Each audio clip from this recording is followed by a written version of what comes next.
Hi guys, welcome to my channel, and today we are going to be doing first impression slash not so first impressions review of the Essentials Matrix notebook. A couple of months ago I posted a video of me doing a first impressions review of the Artist Loft Dot Grid notebook, and in that video I mentioned that I was going to come out. Well, my plan at that time was to come out with a video, not back to back, but around the same time, of 3 reviews of Dot Grid notebooks. That didn't happen. Obviously, I'm filming this a few months after that, and it's probably going to go up like a week after I film this. But essentially, I just didn't like how the footage turned out. So I decided to just scrap the other clips that I have and just start new kind of ish. Yes. Also, I just wanted to say, despite the fact that I've had this for a few months and I did do that initial first impressions, I still have not looked up anything about this brand, which is, I know it's bad, but I just didn't end up looking anything up because I did the first impressions review. I was like, it's good, we're done. But yeah, so I don't know a whole lot about Essentials, the brand. I'm gonna assume that's what the brand's name is. So yes, sorry. This notebook, this brand claims a few things. It says right here on the sleeve that this is for bullet journaling, graphs, charts, designs, drawing, notes, and more. So it says right on the first thing, it's for bullet journaling. So we're gonna see how that goes. It is an A5 size, so if you guys don't know, that is 5.5 inches by 8 inches. 5.5 inches by 8 inches. It does have 192 Dot Grid pages. It has elastic band closure, ribbon bookmark. It's acid-free and archival paper. I'm probably saying archival wrong, but I'm just going to say it like that. It says it has binding lies flat for ease of use, and it also has a inside back cover. So the two things that doesn't really matter to me here are the back cover as well as like the ribbon bookmark. Those are two things, so those don't really matter to me. The elastic band it does have a lot of, not I'm gonna say a lot of give, it does give. I mean, it stretches a lot, but yeah.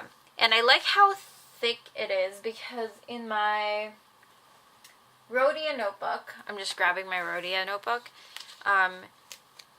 it's not as thick. It's about the same kind of pull, like give, or like elasticity. That's the word, elasticity. So yeah, I think this will be good. It just kind of feels more sturdy. Yeah, and I can definitely fill this up with a lot of stuff. I don't think I will. I don't think I'll be using this notebook, but we shall see. So that's just like that. I just wanted to let you guys know I purchased this planner about $19 Canadian.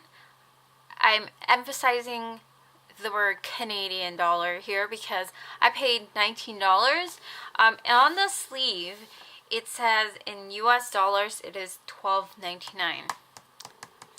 That right there, I was just kind of like, no, why did they have to put that there, and why did I have to see that? Now I'm upset that I paid $19. I know it's like 2 different like countries and all that stuff, but I'm still kind of upset. About that. Yeah. So I know it says lies flat. It kind of like pops up a little bit, which is okay because a lot of notebooks and a lot of kind of like books and stuff like that have these kind of like, that have these binding where there's no coil or discs to lay it flat. It does need a bit of a bit of training. After a while, when you use it, it will lie flat eventually. That's what happened to my Rhodia notebook as well, so I'm not too worried about that. It will, like, if you use this, it will lie flat. Also as well, the ribbon is, there's only one, which is fine. It's not a big deal to me, as I mentioned to you guys. It's great that I have it here, but I don't use it in my Rhodia. I don't use it, so, well, I kind of use it in my Rhodia. I just keep it in my future logs, but other than that, it's just kind of just like, it just sits there, it does nothing. So, whatever. That's not a big deal to me. It is nice, but I feel like even though it's heated at the end, that feels like it will fray. So just keep that in mind. And then the paper is definitely a lot lighter compared to the Rhodia. Oh my god. So yeah, it's not as smooth as the Rhodia paper as I'm touching this, but what I really like about this is that the Rhodia notebook, the paper is very yellow to me. It's very, I think it's called ivory, and if you look at it, even if you can see it on camera, the Essentials is significantly lighter. It still does have that cream color, ivory color to it, so but compared to the Rhodia, I think that's definitely a win. One of the things that bothered me about my Rhodia notebook is the color. A lot of colors kind of just look not as bright as I want it to be in that planner, so yeah. This notebook does not have any index or anything like that, but they didn't say that they have an index. There are no page numbers, but that's, again, that's another thing that I don't really mind because I don't really use it. I did do an index in my Rhodia, and I barely used it, and I have, honestly, just don't use it, so it's not a big deal to me. I mean, if I have page numbers, that's great. The page layout, I really like the page layout. There is a bit of space on the side. I don't know if you guys can see that. Let's zoom you in.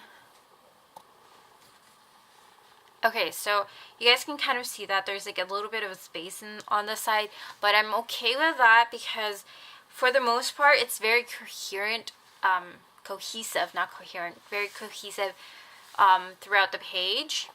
Unlike if you watched my artist loft, you guys would hear me rant about how the page was laid out in that one. So yeah, I like the page and everything as well. And then there is a back pocket here. It kind of reminds me of the Lykstrom, all the back pockets. It's nothing amazing or crazy. Oh, here. There's something in here in the back. Oh, I guess it's made by Peter Popper Press. So, yeah. There's just a little blurb about that company. So, yeah. There's 192 pages. They're all the same. There's no pen test in the back, which is okay. It's not a big deal to me. So, yeah. There's just all that. They all look the same until the end. So, some of the pens that I used for this pen test were the Pigma Micron, Sarasa Clip, Pilot Fineliners, and Pilot G2s. The two G2s, as well as mild liners. And the reason why I chose that, because those are my most used pens.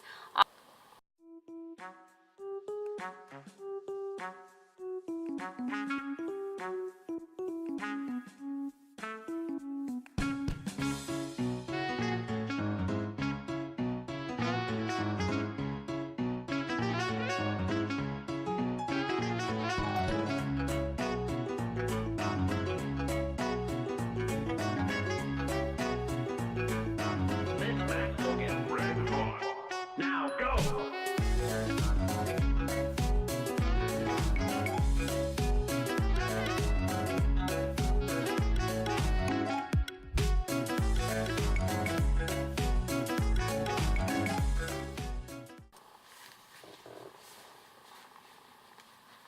Alright, so you guys can kind of see the pens that I did use. They all look really nice. They look really bright, which I'm really glad. The reason why I used the mild liners in here is because in my Rhodia, these colors look kind of muted. They're not as impressive as it looks, and I like it on this paper because it looks a lot brighter. So yeah, I really like it. For the most part, all the pens pop. They're very dark. I mean, they are all pretty much gel pen. Well, actually, that's not true. Like, the colors are really nice on there. They really pop. And then when it comes to smudge, a few of them smudge. No, not even. Yeah, a few of them smudge, but barely. So the 3 that smudged were the Pilot G2 Fine, which is the 07, the fine liner, and the Micron 05 pen. That doesn't really bother me, just because, I mean, smudging sucks and I hate smudging, but I tend to let my pages dry, and if I know a pen doesn't dry as quickly as I would like to use it, I will put either a piece of paper or piece of tissue paper in between the pages, just so it doesn't smudge like that, or I just won't smudge it. So yeah, and then if you guys were and then this line here, what I basically did was I took the Pilot fine liner and I went through over it over and over again. Like, I want to say I did it between 6 to 8 times, and it definitely held up. You can kind of tell if I went a little bit longer, it was going to bleed through, but as of right now, I'm very impressed with it. There are some shadowing in this, but that doesn't really bother me. That's very comparable to, what's this one called? The Rhodia. Yeah, that's very comparable to the Rhodia. It might be slightly, it might shadow slightly more, but I'm not worried about that. It's not that big of a deal to me. So, yes. Alright, so my final thoughts about this notebook. Technically this is not a first impressions, but I'm still going to count it as first impressions because I haven't done anything in this notebook besides that initial pen test and that initial video. So yes, would I recommend this planner to people? I would say yes. I would definitely recommend this planner, just because it's a heck of a lot cheaper compared to, maybe not Scribbles That Matter, but it's definitely a lot cheaper than the Leuchtturm and the Rhodia. This is $19 Canadian. I'm going to keep emphasizing the Canadian because it's $13 American. So yes, if you don't want to pay, if you don't have access to Michael's or something like that, this is definitely a good starter notebook. And I kind of wish I purchased this before I purchased my Rhodia, but I did get the Rhodia on sale, which was, I want to say it was like $20, so it wasn't too bad. Surprisingly, I really like this elastic band, which I never thought I would ever say on a paper. And I do like the layout. I like the color of the paper. And yeah, I think this is definitely a good win. It doesn't, with pens, it works really well for the most part. So I recommend this for anybody who wants this and who doesn't really want to pay for the price of a Leuchtturm. And in my opinion, it's a lot better than a Leuchtturm. I'm not a fan of the Leuchtturm notebooks. I'm sorry if you are, but I'm just not. I think there's a lot of hype on those notebooks.